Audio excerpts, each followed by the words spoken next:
Morning, Phil. Morning, How you Phil. doing this morning? Do you have any issues with that survey? I do. All right.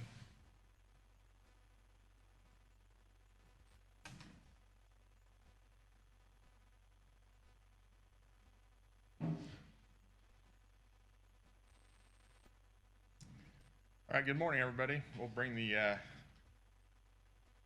Daviess County Commissioners meeting to order Tuesday, April 13th. I want to welcome everybody this morning. We've got Terry Fletcher here with Faith Baptist Church. Terry, if you could come up and give prayer this morning, appreciate it.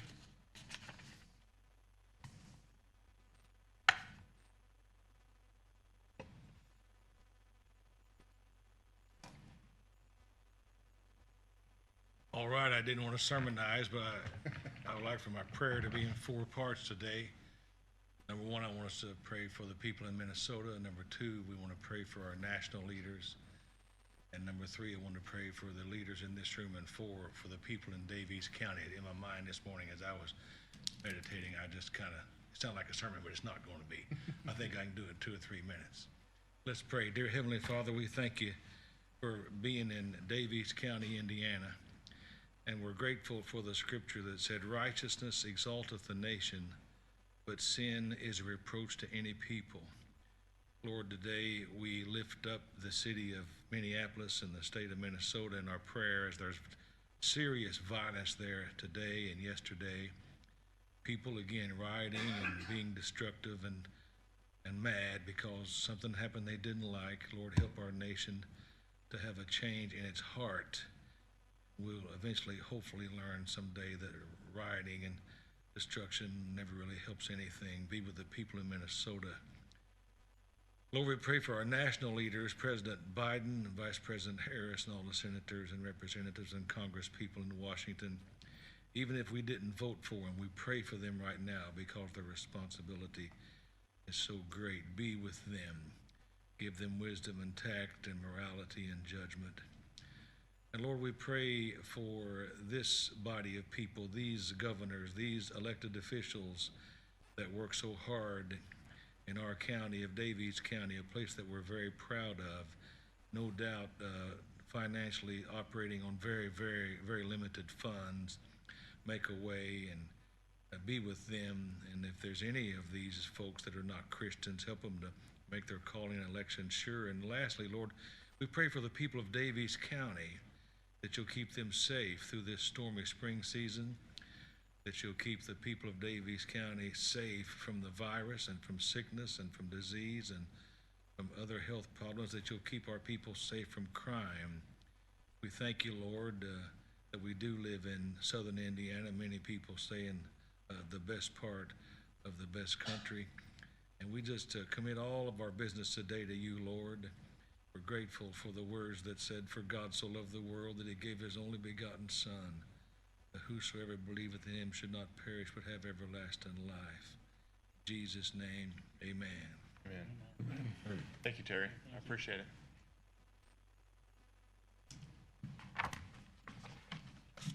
We had an executive session on 326. Grant, you want to speak on that behalf? Yes, sir. It's advertised for March 26th that morning. The only thing that was discussed in that meeting is that which was advertised. If you have any questions, please reach out to one of us. Thank you. Thanks, Grant. Also, we had a special meeting on 3:30 for the Commissioners, a public meeting. That was with the Board of Health Department to discuss the mask mandate, which we did lift at the time until further notice by the Health Department. Thank you, Patty.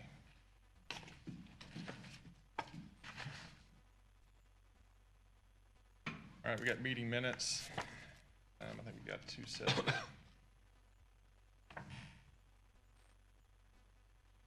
Got meeting minutes from Tuesday, March the 30th and Tuesday, March the 23rd.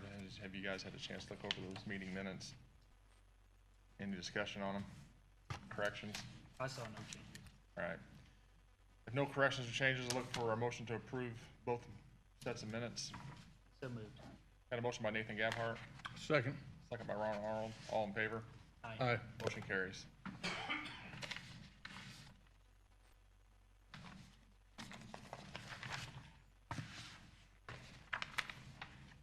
Morning, Phil.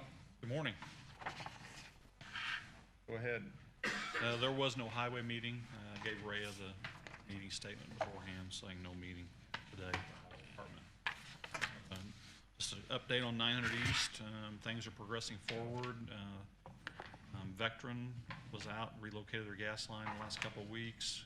They're done. Moved on. Miller Pipeline was a contractor on that. REMC has Electrocom out there setting some poles. And Van Hoy and Sons out there relocating water line for rural water. They've progressed forward. They're on the north side of Flat Creek now, getting ready to cross under 900 and proceed ahead north up to 200. I believe they're going to continue working in between 100 and 200 for the time being. Get the water line up and running, the old line shut off so that the contractor can begin their work as quickly as possible. RTC is planning on being out there next week as well, beginning their fiber line relocate. So things are moving forward. Our preliminary construction meeting is set for tomorrow with Milestone, NDOT, us, and our construction inspection team from Lockmuller Group. Will be held via Zoom. If any of you have interest, let me know. I'll be happy to send you a link if you want to attend. Very riveting stuff in these meetings. So I did want to say I haven't seen all you guys in almost a year. It's amazing. No mask, you actually see somebody's face. It's pretty Exactly. nice. Yep. Thought everybody's on vacation or something. Clark Road Bridge update. I emailed out a memo to you guys. Yeah. Hopefully you got that. But just quickly, we replaced the existing structure this past week. Everything went really well. Our crew and the crew from ENH Bridge did a fantastic job. ENH did this replacement at their cost. The only thing we provided was our two guys and our bridge truck and welder for the week. Yeah. I appreciate you guys getting that done so quickly. That was really responsive, getting that tore out and put back together. It was. They worked till dark Monday, Tuesday, Wednesday night, and then they opened it on Thursday. So long days, daylight till dark every day. Yeah. Yeah, and ENH has taken the old bridge back to their shop. They're going to do some testing on us. They'll let us know what they find.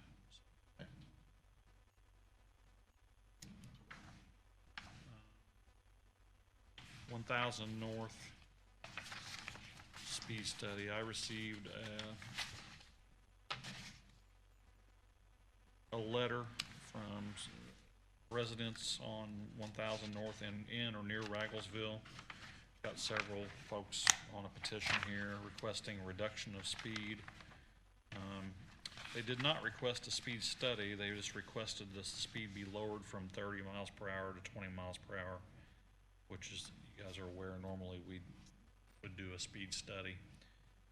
So tell me where that speed limit is. And I read that. Essentially, It's been a while since I read that email, but essentially, I brought an aerial photograph.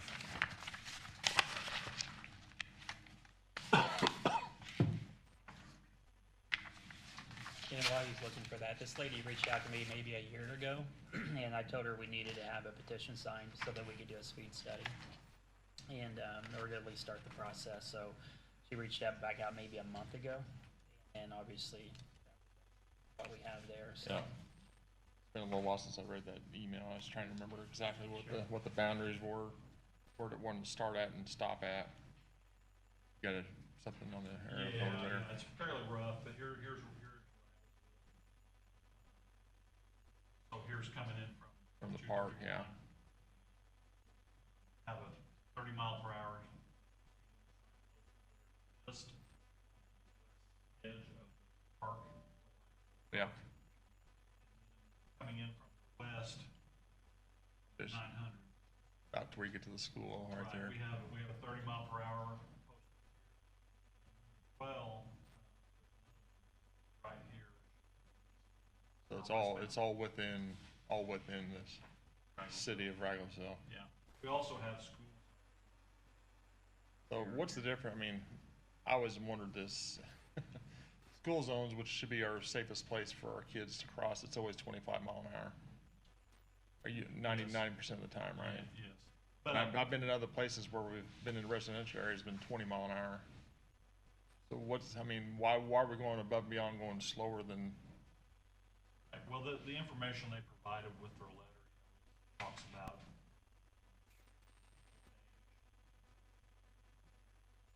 lower the speed. Basically, your likelihood of survival goes way up whenever you doubles from 30 to 20. Right. The likelihood of surviving, especially the younger you Higher. We don't have any, the county doesn't have any way of doing that without a speed study, right? We really do not, and honestly, I would highly doubt. You know, we've posted the speed limit sign at Bar Eve, the radar sign, and I myself, I mean, I drive there multiple times a day, go through that area, and it's difficult to reduce from 35. I think they've got theirs posted at 25. And you have to be on your game. When you start seeing that sign flash, you better be backing off the gas pedal and coming to a pretty abrupt slowdown to meet that. So, Well, when she reached out to me, I mean, in my mind, the process was to get the petition and do a speed study and evaluate the speed study. It wasn't to get the petition and go directly to protection. okay. So I was just trying to, I was trying to get in my mind why we're going from 30 to 20 instead of 25. That's what I was trying to figure out. Yeah, Right. sure. So, but if we do a speed study and it comes back at 30, we could either do 35 or 25, right? Is that correct? 5 mile or either way, Right. plus or minus. Right. Okay. I don't have any issue doing the speed study up there. Would you be on board with letting me ask LTAP to come do a safety audit Yeah. in there too? See if the stop signs are correct at the intersections. Well, and with the number of signatures, I mean, this is my 7th year, and that's the most signatures Yeah. I've ever seen on any. I think it's great that people reached out and did, I mean, they got, here, I mean, if you ever want to see, it's got a ton of signatures, Yeah. pages worth, so it's pretty nice that people do care and do reach out, so. Because what we run into a lot of times is that not all neighbors want the speed to lower, right? It's just the fuddy-duddies or whoever's in your neighborhood wants a low speed limit, and others want a high, so.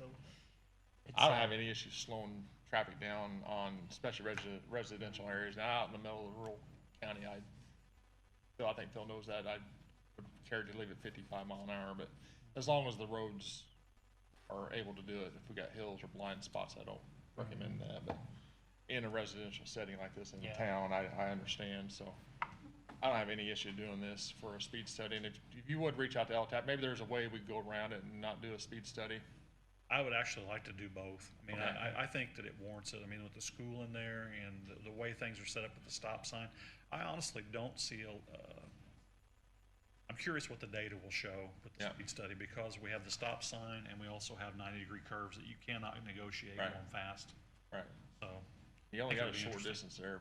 Getting to the, if you're going eastbound, getting to the curves, you have to slow down, and then you only got a short period to get to that stop sign before you take off again, so. It's gotta be, I don't know what the speed is, but I just don't want these people to realize, they gotta realize we gotta go through a process. We can't just take it from one number and put it in another number because we got signatures. right. Okay. Are you All okay right, with Gary, that? you be all right working on that? Right. Do a speed study We on need that? to get together and decide exactly where it needs to be done at, you know, what, because we got different legs coming in from north and south as well, and then, It may be a Obviously. couple day process up there, or maybe a week's process to get all that information for you. I would think.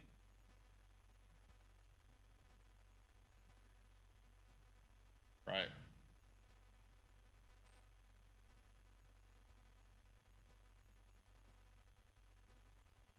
Permit to school. Right. No, you gotta be down to 20, 25 to get around that curve, yeah. Okay, sounds good. I have spoke with some local officials. We have a 20 mile an hour up here on Bedford Road leading to the hospital and the country club, and talked to a couple police officers. And they tell me, well, it's 20, and they hope they slow it down to 30, what people actually drive. Yeah, So just keep that in mind when you set the limit. right. you know. Coming into town, yeah. Nobody ever does it. I mean, I drive that road a million times, and, yeah, I pull up to that intersection on 100 east there, and if you ain't watching, you're gonna get ran over, cause they pop over that hill, they're coming in there about 50. So, I understand, I just don't, trying to figure out why the speed limits get down to 20 mile an hour. I know when you go through the city of Petersburg on a state highway, they've got you slowed all the way down to 20 mile an hour. Is it? Okay. Actually, not on 900, it's 30, because I looked at it, yeah, Okay. coming in from the south. South, okay. Yeah. Garrett, has there been any tickets written in Ragglesville?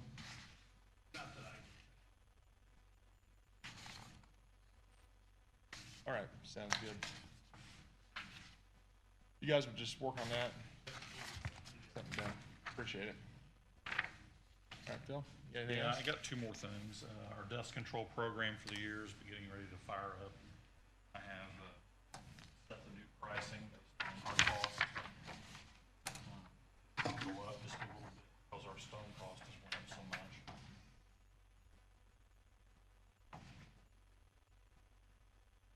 Basically, it raised about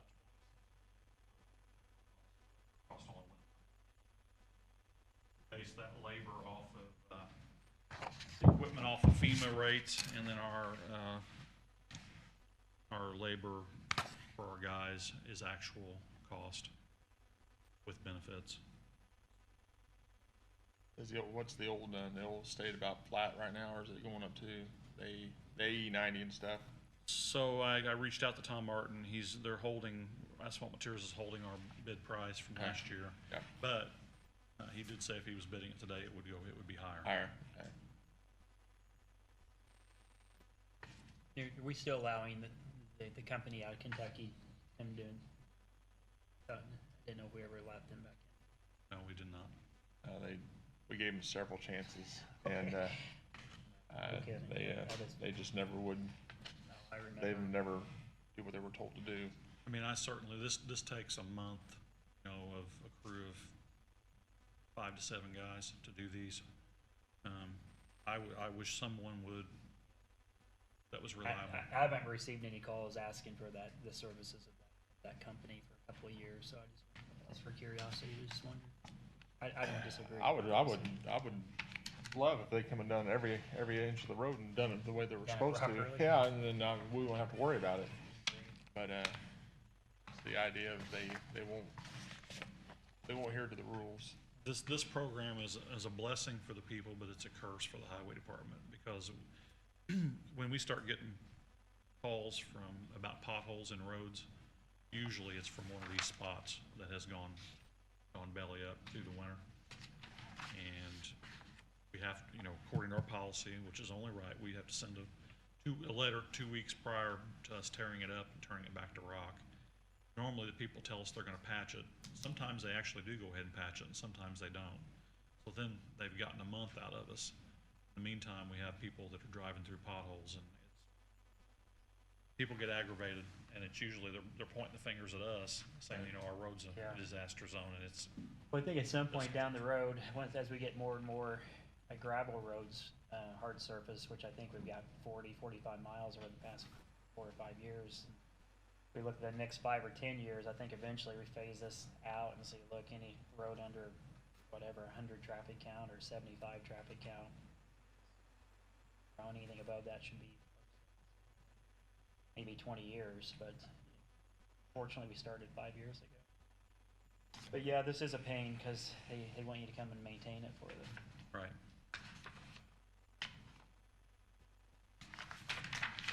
We don't require any minimum linear feet, No minimum length. but we haven't had any issues with that to date, though, have we? We really haven't. Are you gentlemen comfortable with the numbers you're seeing here? Yes. All right. Look for a motion to approve the Daviess County Highway Department 2021 Dust Control Program. So moved. Got a motion by Nathan Gabhart, Second. second by Ron Arnold. All in favor? Aye. Motion carries. The last thing I have is, we had a request by email from a student at IU, requesting to collect spadefoot toads off of Daviess County roads at night. I got concerned because of, Was IU grads, Louise? got concerned, because obviously it's at night. I don't know what kind of high visibility gear or what they're gonna have on. I mean, I wish they hadn't asked, because I don't feel like we can approve it or give them permission to do it, so. Say we just forget you brought it up. I know the agenda, I don't even know what you're talking about. If someone wants to collect frogs, then go collect frogs. Oh, okay. So I'll that- just tell them we cannot give our blessing, Or, yeah, safety okay. concerns. Yeah, that's kind of the point, yeah. Okay. Phil, for the record, what was that request? There was no Picking up request. toads. Always one, he wants to get us on the record.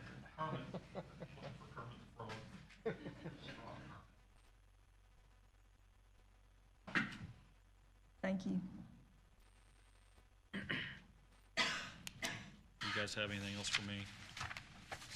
I don't think so. Okay. Oh, I guess I do, I about forgot. Shouldn't have mentioned it. 900 north and 150 east. Yep, Chris looked at that pipe. Okay, that pipe, it's starting to get holes in it on the east side, but if we do replace that pipe, we need to extend that pipe, get that radius wider there. All this bigger equipment, that's what's happened to that pipe, they just keep falling off, crushing the ends of it. If we do replace that pipe, it's gotta replace or at least put extensions on it or something. Okay. We get those ditches dipped out right there in the corners. So, other than that, I don't have anything else. The only question I had is on the community crossings grant that we applied for. We have a timeline on when they're going to. I actually thought it would be sometime last month. I called last week, late in the week, and asked Brandy over at NDOT. She said she expects them anytime. Okay. I'm surprised it's taken this long, but I do know they had a lot of applications. When we, when we get approved for that, let's say in the next 30 days, is that this construction season or next? It will be. It's gonna really push me, because I'll have to have all the bid specs and stuff out and advertised. And That's quite a stretch, from 257 to 231. yeah, I wish we would have had them, the CCMG, if it had been approved a month ago. Our pricing just keeps going up and up and up. I'm afraid my estimate's not gonna be any good, so I'm afraid of. Pretty punctual. I know. I know they had a big plate. They had a lot of applications for the federal lake call too. Yeah. All right, thank you. There's a gentleman that caused some damage on the Montgomery Bridge and got a ticket when he did that. The prosecutor has that, but he reached out about repairing that and what that would cost, or what it cost to do that. I didn't know if $2 million. I was gonna say, I was gonna say 1.3. I thought 1.3, but. Great answer. Great answer. We did tell him we were looking for a funder of the new bridge. oh yeah, Put his name on it. Right? 2 million? so he's interested. No, I don't think so.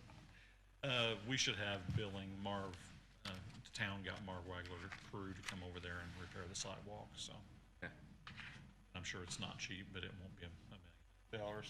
$2 million. He was offering to give his credit card, all sorts of things. I said, I don't know the number, I'm sorry. What would, take a $2 million transaction when you go On a credit card.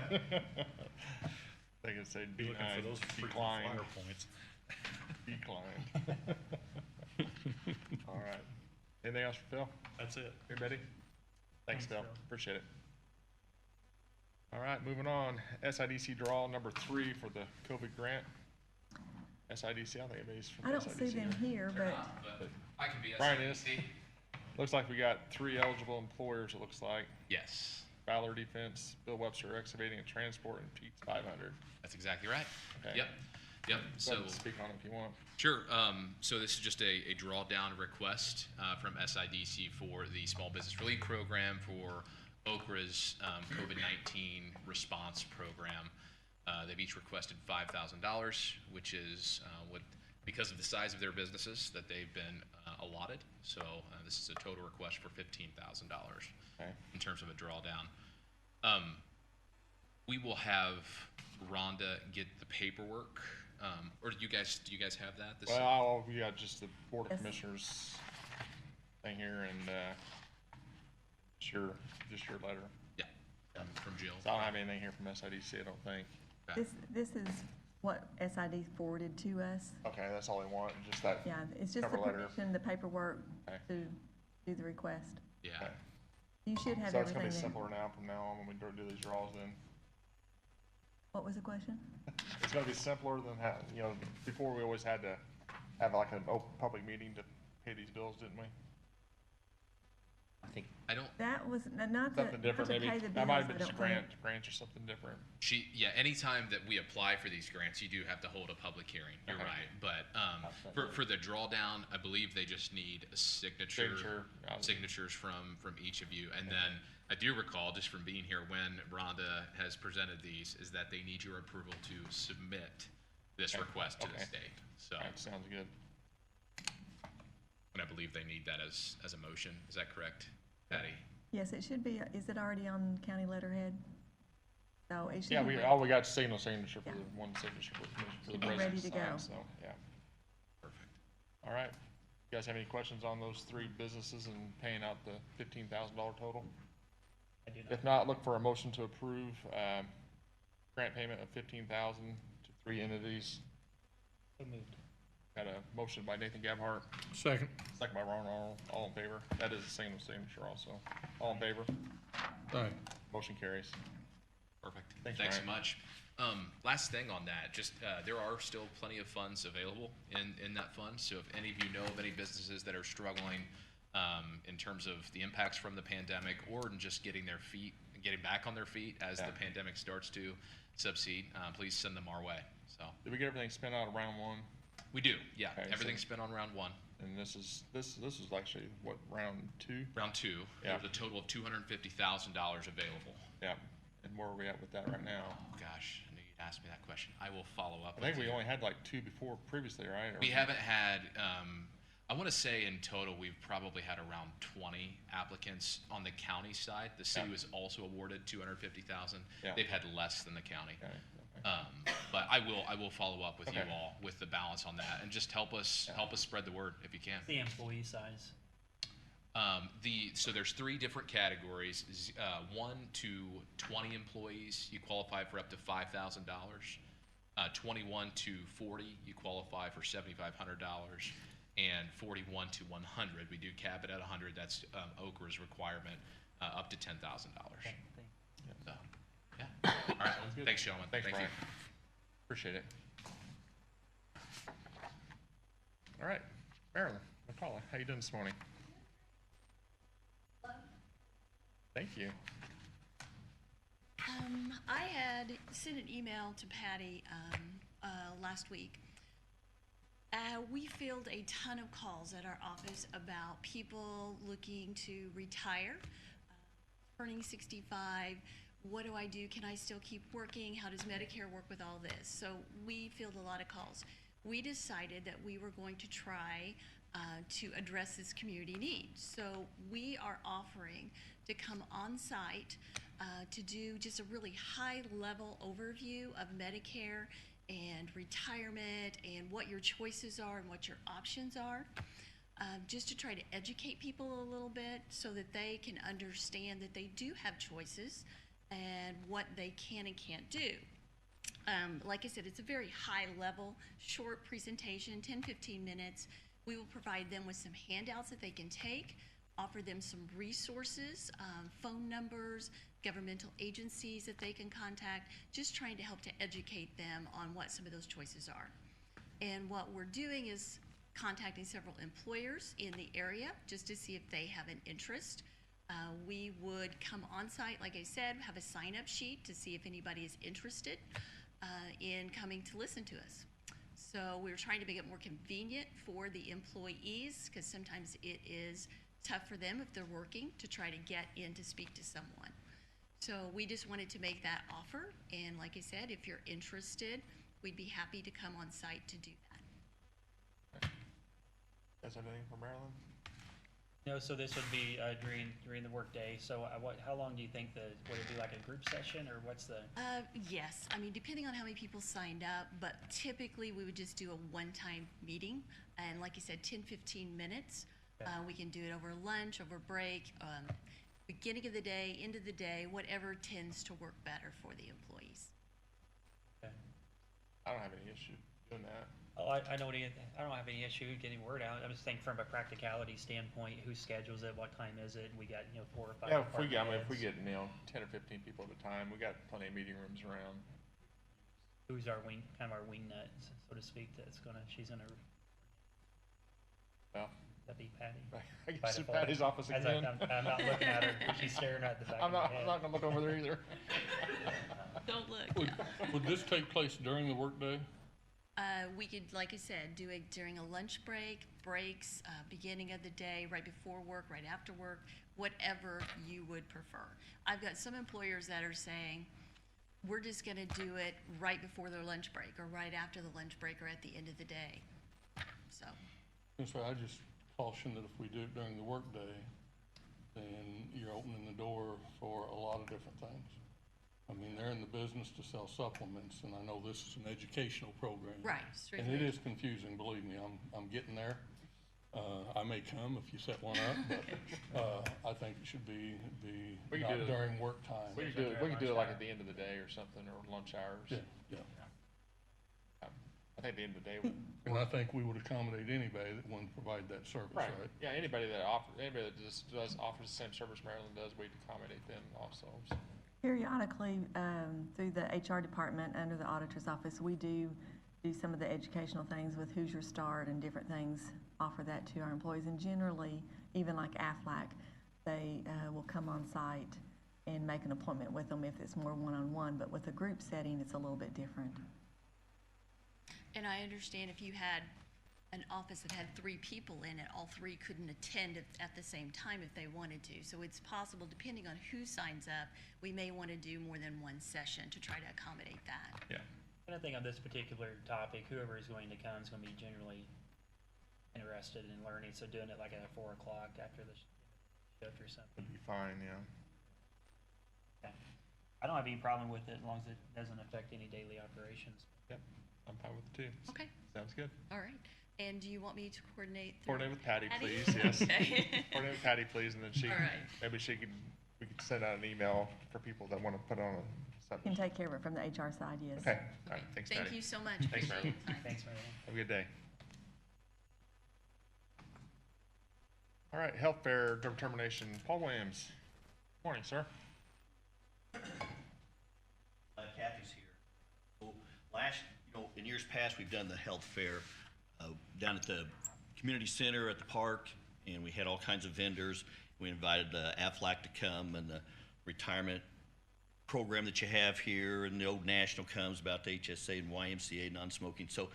But last year, obviously, it was decided that we should not have a health fair, and so we set up 3 different sites to run 3 different times to run blood draws. So I talked to Kathy a couple weeks ago, asked her, her opinion, and we thought that it was okay to Go back to. go back to doing a health fair, but it is during work hours, so we do need your approval to Right. allow employees to come to this health fair as part of their employment, not as a PTO type Right, right. situation. No, I agree. I think we need to go back to doing a one-stop shop again and getting it done and over with. And during work hours, because we're asking them to do that for us. So I Okay. think during work hours is fine. And we don't have it totally planned out yet, we just need your permission to allow the employees to do that. You guys have any more on that? No, I mean, I like this setting. I mean, it's, and it's probably just a personal issue that I've got to deal with. It seems like when you go to those, you got to weave around through all the different vendors, and they throw all their trinkets and stuff at you. And I always think I've got to stop and talk to like the AFLAC guy. I wish there was like some sort of VIP with like straight to the blood draw. And we bypass like the vendors. You don't like the gauntlet? Just take my blood and get me out of here. I'm not gonna. Yeah, I don't need AFLAC. I don't need whatever. But Oh, boy. anyway, it's maybe a necessary evil.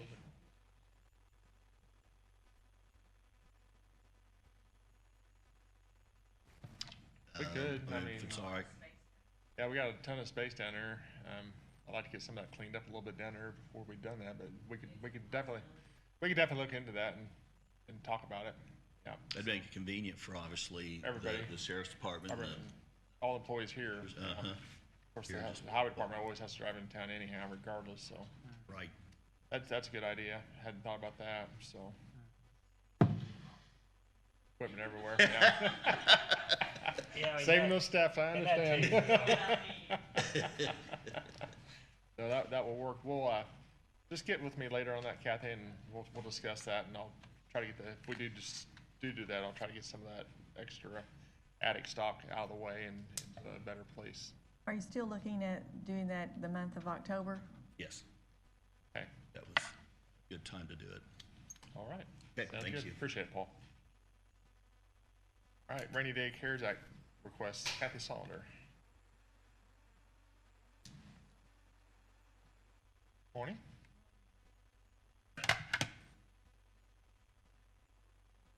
Health Department would like to ask for some of the CARES Act money. We started our COVID vaccination clinics on January 11th. We received a $40,000 grant from the state to provide those clinics. We actually just received our $40,000 last week after several months of a lot of communication. And we have used all of that $40,000. The state has promised us more money, but they don't know when or how much. We still continue to do our COVID clinics. Everyone is independent contractors or county employees, so we would like to continue to pay them. As of yesterday, though, Monday, beginning January 11th, we started like this. We had 5,000 people that wanted the shot on day one. Saturday, we had a mass vax clinic. We had 300 people registered, and we had 170 show up. Of those, the majority of them were IU students needing their mandatory COVID vaccination. So we have seen, yesterday we had a little over 200 people scheduled, and half of those people showed up.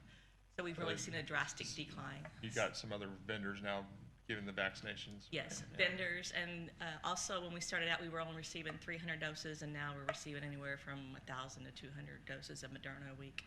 So vaccine is plentiful. It's being dispersed everywhere.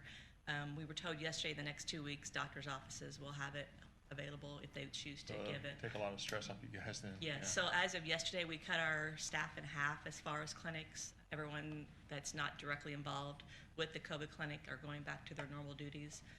The people that have contracted we're doing a floating schedule. So it really has cut back quite a bit. So I'm asking for $30,000. We're hoping, right now what we're seeing is everyone that is coming in are second dosers. We're not seeing a lot of first-time people coming in to get vaccinated. I think that rush is over. Those who want it have gotten it, and those who don't are not seeking vaccination. So we've seen a huge decline. So we've really pulled back our clinics as far as staffing. Through the state, we still have to offer them.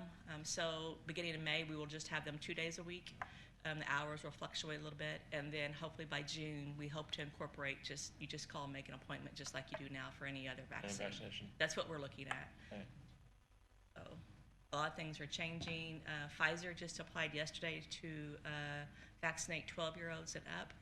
They just applied for that, so it usually takes 2 to 3 weeks if it gets approved. Good Samaritan Hospital has reached out because they're the local provider of Pfizer to the schools to see if the schools would like for them to come on site and do vaccination clinics. So as far as our staff and our needs, we really have dropped off quite a bit with COVID vaccinations, but we do need a little bit of money to get us through until the end. The state may come through at some point with some extra money, but again, we don't know how much or when or if. Right. Have any of your vaccinations been the Johnson & Johnson? Yes, the Saturday clinic was a Johnson & Johnson. We've also done some businesses over the last few months, and they have been Johnson & Johnson. They have temporarily suspended that. Yes, yes. They're doing some studies on some different things. All the vaccines are emergency use authorization, so there's a lot of things that we don't know about Moderna, Pfizer, and Johnson & Johnson. It's So- strictly emergency use, so that even the pamphlet comes out, it's blank. Yeah. So, like your second round shots now, are you guys 50% done with those now, or getting Right now, I just looked yesterday, the scheduling that we have Monday, Wednesday, and Friday in April, we're running about 50%. Okay. So, and the majority of those are second dosers. Yeah. So, we've come a long way. Came fast and it left fast, you know. You're ready for vacation now, aren't you? Yeah, next week, Monday, I start vacation. There you go. Also our cases, you know, we just had holiday, Easter, and spring break, and basketball, and a lot of sporting activities. We are seeing an increase in cases, but they're still very low, and they're all related to group settings, the cases that we've had. so. Okay. All right. Sounds good. Anything else for Kathy? If not, we'll look for a motion to approve $30,000 out of our CARES Act money, which is out of the rainy day fund. Yeah, so moved. Got a motion by Nathan Gabhart, Second. second by Ron Arnold. All in favor? Aye. Motion carries. Commissioners, I'll note that this is a two-step process. Okay. So you, Goes to the council too. yes, this will go to the council and we'll go through an appropriation process. So I probably don't need to sign this then, do I? No, this form will be sent to the council tomorrow, showing that the commissioners approve that Approved it's it. in use with the guidelines for the original intent of that money when we put it in rainy day. Yep. So, All right. goes to council tomorrow. Sounds good. Thank you. Thanks, Kathy. Appreciate it.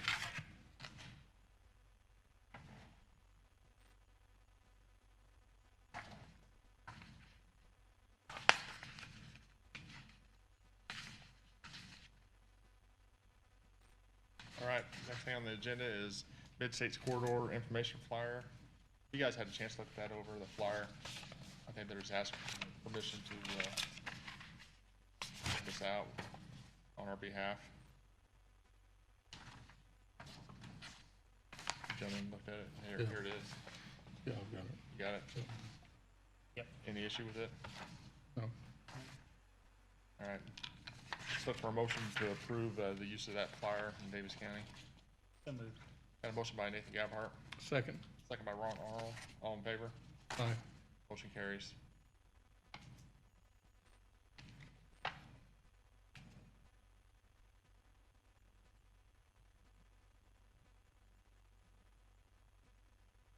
All right, number 10, we got the State Board of Accounts, request for office space, and I've had a couple phone calls on that, but I don't, how do you want to speak on that? I think they reached out to you on This is office coming- space.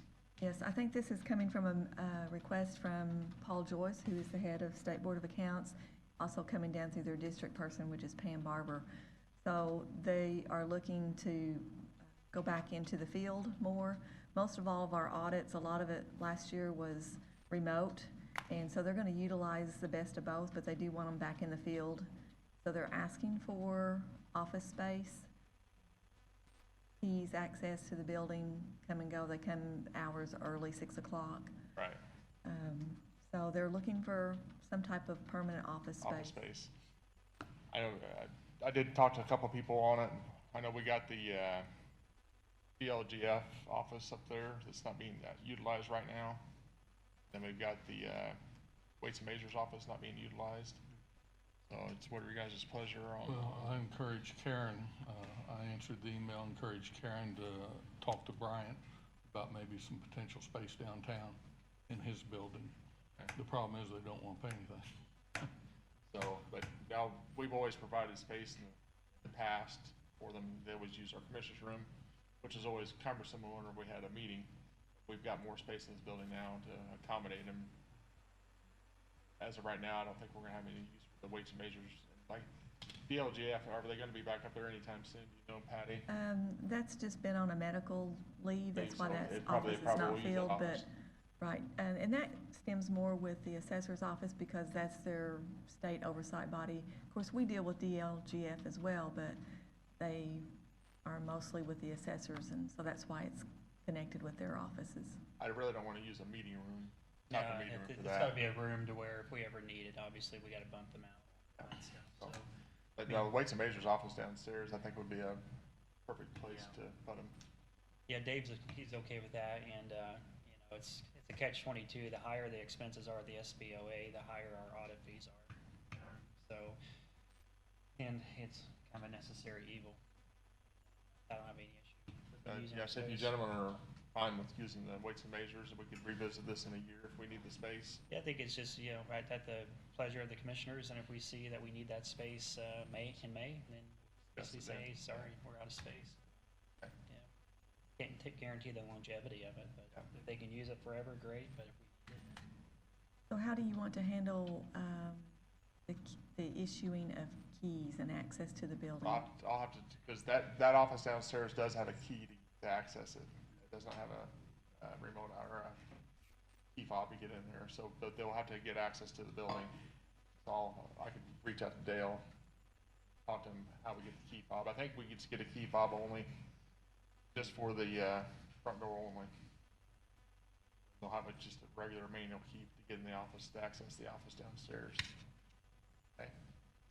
So, gentlemen, if that's if that's your pleasure, I'd like to get a motion to approve the State Board of Accounts to use the weights and measures and then get them an access key to the front door only and a key to the entry door of the office. I'll make that motion.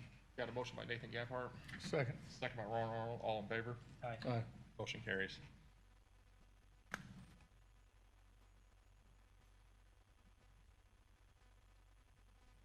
You wanna reach out to Pam on that, and I'll, Yes, I can follow up if that's your wishes. yep, okay, and I'll get ahold of Dale and get I can get a hold of Dale because he and I work together on the keys. on the keys, okay, so if you wanna do that, just like I said, just a manual key and a key fob for the front door. All right. Surplus update, Patty? This is all the excess furniture and stuff from. Right, so we went through the bid process. That went relatively smoothly. Once that's been done, we did extend the time length for some of the pickup of that items that was sold. That's going relatively smoothly. So as of today, this morning, we're at close to $4,000 collected in surplus dollars for miscellaneous items that we've sold from those buildings. So moving forward, once we get the timeline, there's still some items that are available, and at this point, I'm just working through the negotiations with first come, first served on a bid, and we're still having the paper trail. So we have paperwork for everything. each piece that's sold and a receipt for them to pick it up, so. Okay. There's Sounds good. a lot that's gone out, and there's still some Some that left- needs stuff to left go over. out. Okay. Well, once we get everything picked up, we'll revisit the extras that's left and figure out what to do with it then. So Grant sent me information on a possibility of doing some of that online, and I don't know if you got that email or if it was just sent to me, but I can forward that. Some of the larger items, it might be a possibility that you might visit. I don't know how much effort it's gonna take to do that, but Bill had asked about that before, and I knew you were working through this process. I just thought it might streamline some things for you. some of the items, it may be beneficial to look at that option, Okay. in my opinion. We'll get cleaned up with this first round here, and then we'll revisit it. See what's left. See what's left. Yep, sounds good. Thank you. You guys have anything else on the surplus furniture items? All right. We got Byron Sanders, project manager, consultant update on here, but we're actually moving that off the agenda today. So, moving on, we got a ARP update. And do we know what that is, Patty? Yes, that is the grant money, from the federal level, the 1.9 trillion, I believe. or Okay. 2.9 trillion, the number changed. But we are expecting to receive that in the next few weeks, at least the first half. And I think Nathan has had some ideas on working on a plan. There will be an ordinance required. Move forward, we'll be working on that, but the ordinance along with the capital plan, and then I think working with council on how that money will be utilized. Council's taking care of the account to be put in and everything. Well, that's State Board of Accounts dictates that to Where it's us, gotta and go and how we it's already gotta- have the account set up, getting ready. The reporting will be a huge responsibility on the county, so having that plan will help. And I'm not sure, Nathan may give you an update on the plan. Yeah, it's still really preliminary, but what we're trying to get ahead of is obviously we get this windfall of money coming in. And we want to get ahead of the, not that it will happen, but, you know, before the hands start getting in the pot, Pot, you yeah. know, for the commissioners and the council to kind of set the overall architecture, so to speak, of our vision for the next 1 year, 5 years, just so we don't start dissipating a bucket of money. Right. But have some sort of methodology that, you know, here's our big ticket items we're looking at, and then we'll start kind of laying out the money into buckets, so to speak. What do we want to accomplish? What do we want for Daviess County? Yeah, What do we want to build? What do we want to invest in? What do we want to pay off? Just all that stuff. Yeah. But basically to set the tone to all the county department heads that, hey, look, yeah, the money is coming in, but the fiscal body and the executive body are gonna kind of set the overall direction. And then once those two bodies set that direction, then all the department heads will then be able to kind of flow up through that. But not to be kind of jumping in saying, hey, I need this, and, you know, why won't you approve that? You've got plenty of money, and just trying to get ahead of this thing, Right. you know, so that's kind of the thought, and then obviously the restrictions and the caveats as far as what the money can be spent for, so then we can reallocate other budget lines to make that. So just basically just to have a team that can spearhead that and to lay out the criteria. So then we can determine where we want to spend these dollars at over the next 1, 3, 5 years. Right. You know, so. Nathan, is there a formal committee that's been No, formed? not right now. Right now, just floating out the idea. I mean, because we got a couple different options. One option is just bring the two bodies together and just brainstorm. You know, my personal concern with that is you start brainstorming and then it's, you know, published live, and then those brainstorming ideas turn into folklore. You know, whereas we can get, we wanted some sort of, ideally, we always talk about the private sector. I mean, we'd go behind closed doors, talk about these ideas, and they come and release our plan to the public, saying, okay, here's what we want to do. But we're running into some, you know, is that a public meeting? Is that not a public meeting? So then the thought was maybe we take a minority of both of the bodies, get them together as this initial task force, and then knock off the rough edges, then bring the bodies together. So that's the overall thought. You know, we've been working a lot on the central dispatch over the past 3 weeks, so that's kind of taken a lot of our time there.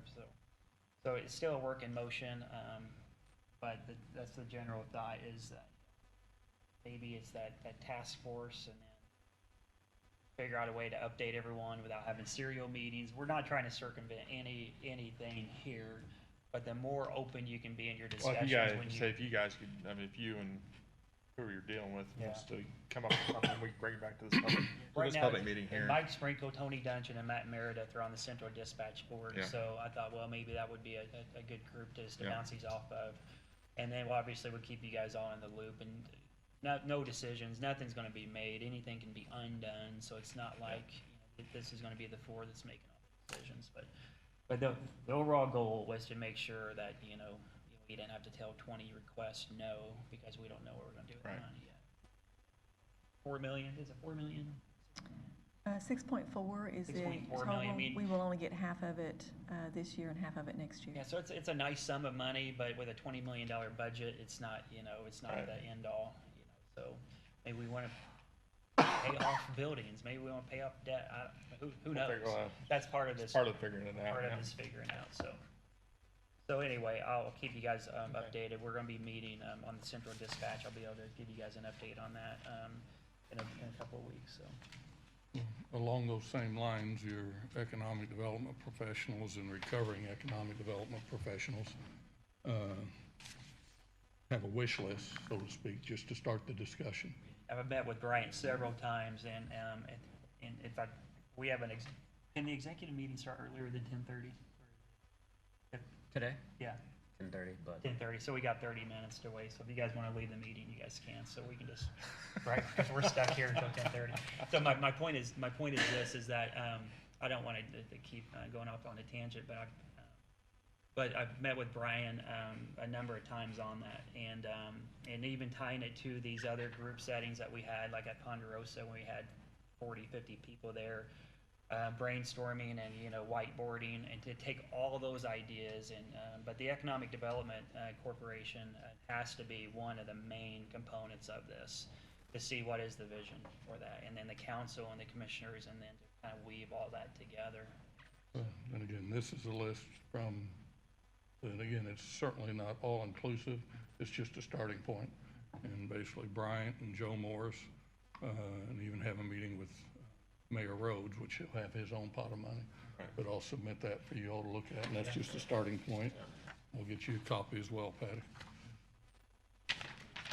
So, yeah, so we want to throw these ideas out and see what makes sense, and. I'll just put this in the file, Patty. I'll just put this in the commissioner's file. See, Brian sits around all day long and thinks of things that he would like to see done. Well, the key component is. About 95%.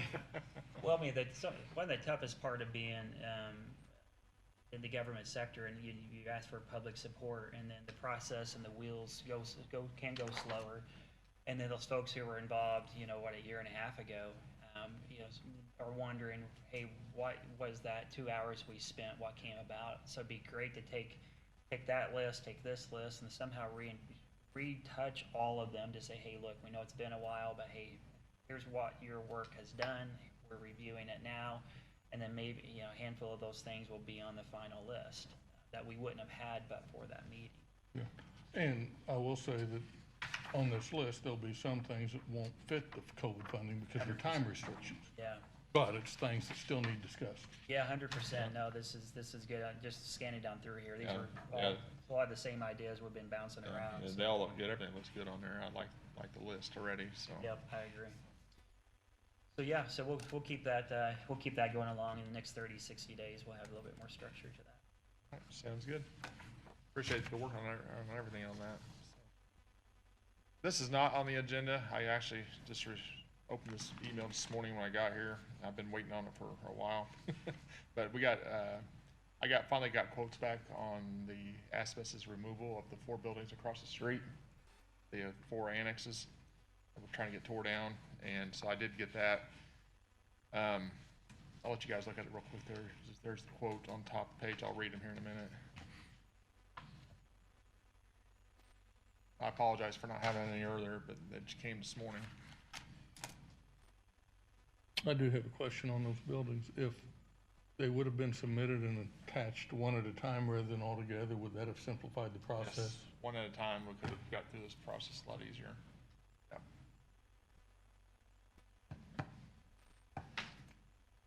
And we tore down one at a time, and it worked out. So whenever I sent all 3 of the other ones off back to the city, that's when I found out IDEM got involved, and then it stopped.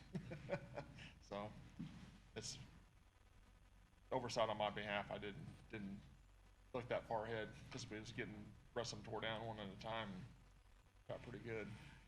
So we chalk this up to over-regulation Red tape. on behalf of the state.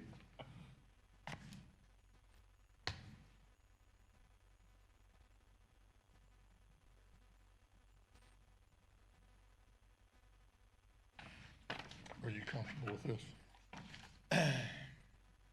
I've reached out to people to get that done, and these guys seem to be the one that always comes back to it.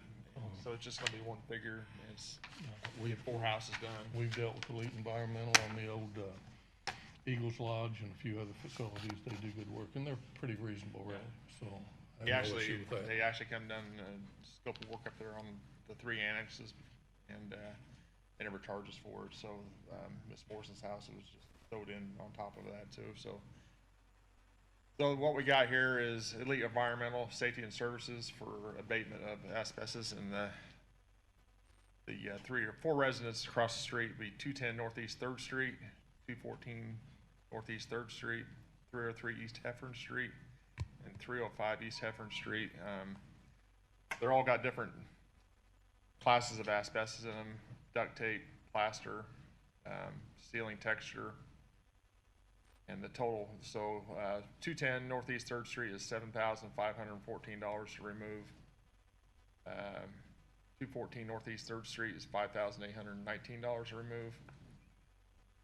303 East Heffern Street, $1,690 to remove, and 305 East Heffern Street is $1,690 to remove. Those are just duct tape around, duct work.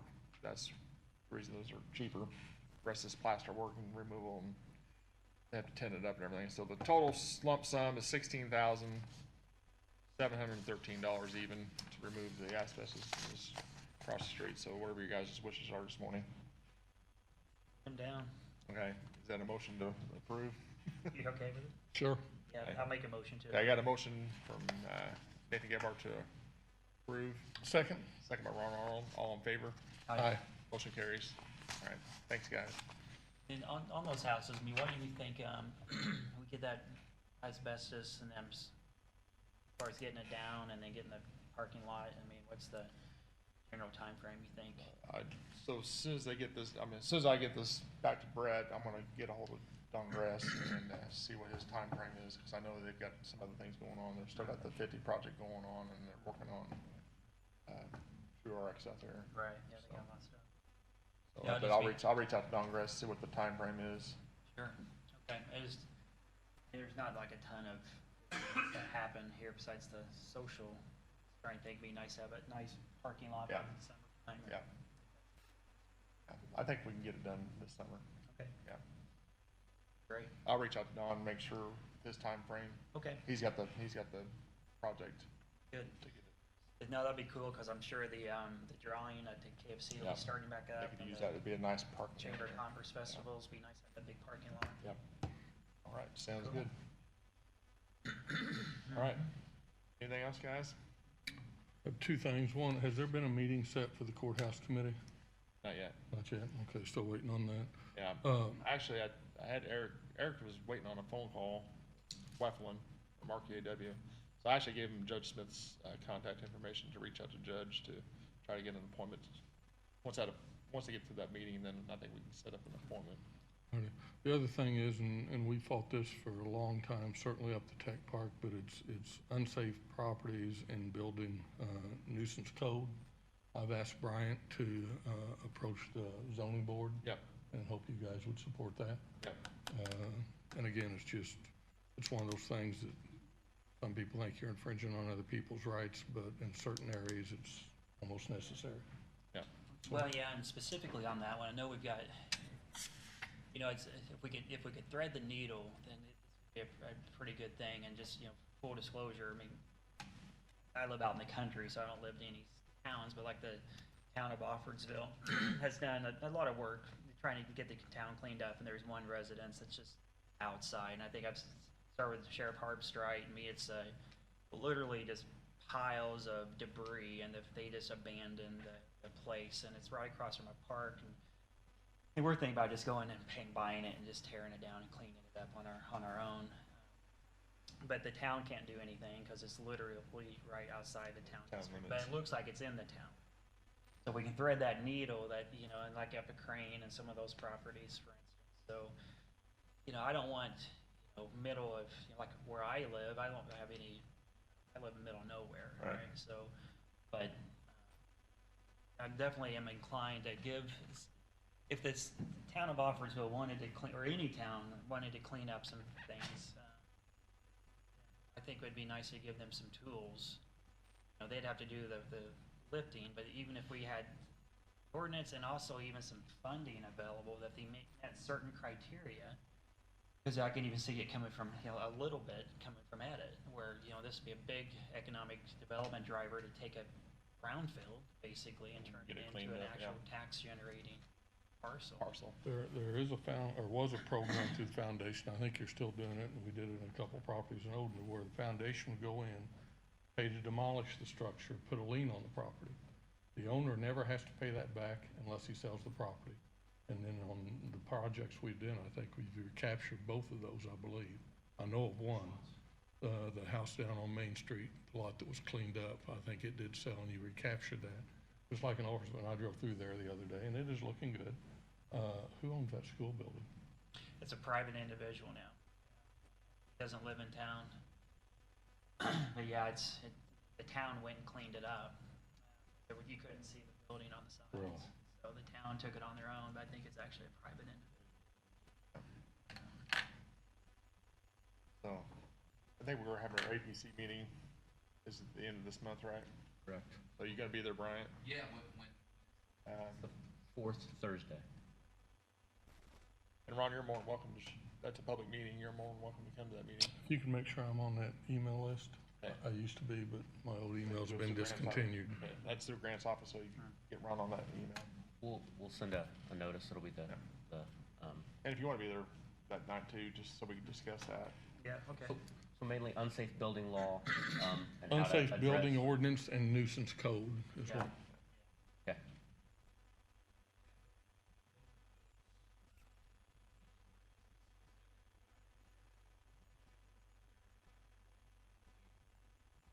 City of Shelby for all of that. I had talked with Ron. There's an investment on that. Really doesn't do much to have those tools. Having, someone that's physically responsible, Yeah. running a point. That's something as well. Well, the city of Washington has those, so it'd be nice if they could marry those up. The thing we're trying to deal with on the APC board, trying to work with Washington too, is Washington's got enforcement on their end, the county does not have it on their end, but then we got this 2 mile radius around Washington that has, it's like a no man's land. And right now, the APC board has reached out to the city, and we are working on that, but we haven't got anything, haven't come to terms, so that'll probably be part of the discussion on that meeting, same night. I agree. I think there's a much bigger discussion Yeah, on these two. yeah, Just, how planning is. yeah, I'm talking to Grant, I'm talking yeah, to Daviess. so, They've talked at least we got the discussion to the table finally, Yeah. and Yeah. so, Well, and it's good, 30,000, I mean, it's not like, we gotta keep the individual topics separate, and we gotta do we gotta do what's right on behalf of the taxpayer, topic matter related, but at the same time, it's easier to negotiate when each side needs something from the other side. yeah, So as we're looking at the central dispatch and we're looking at the zoning, this is probably the time to be talking about both simultaneously. We can make the best interest out of everybody, Right. right? So, not like we'll take our ball and go home necessarily. But if we make decisions that benefit other municipalities, then we expect them to make decisions that benefit us. Well, right, Right. so, sounds good. Yep. yeah, for sure. Well, that will work then. But no, it's, the APC meeting's 6 o'clock, fourth Thursday of the month. And that's, I guess we're gonna have it in the executive room back here. Is that where it's gonna be at? We can have it there, we can have it here. Yeah, Okay. sure. If we get enough people, we'll have it out here. Here, be right here. All right, sounds good. All right, anything else for the commissioners? Anybody? All right, sounds good. I want to thank everybody for being here today, and look for a motion to adjourn, pay claims, and pay payroll. So moved. Got a motion by Nathan Gabhart, Second. second by Ron Arnold, all in favor? Aye. Motion carries. Thanks, everybody.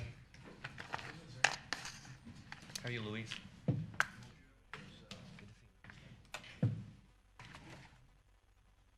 You like it when Commissioner Gebhardt gives you a hard time